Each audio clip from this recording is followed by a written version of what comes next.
Bueno, y en otros temas, la importancia de los museos y la ciencia será el tema principal de un conversatorio a realizarse en la Ciudad de México. Eric Pinto nos tiene más detalles.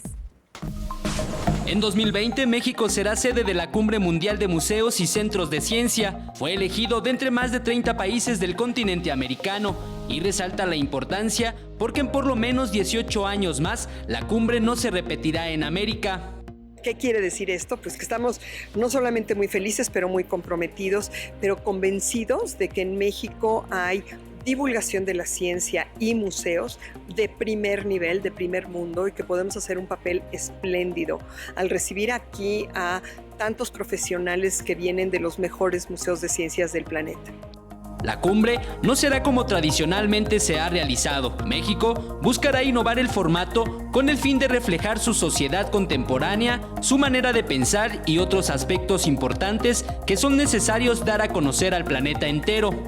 Y que también refleje esta búsqueda, este deseo que tenemos los mejores museos de ciencias del mundo de encontrar nuevos formatos de comunicación que sean de mayor utilidad para nuestras comunidades.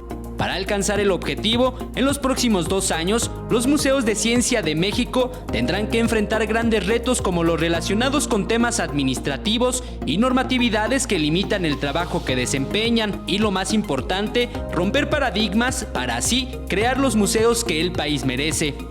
Hay un paradigma que nos hace mucho daño a los museos de ciencias.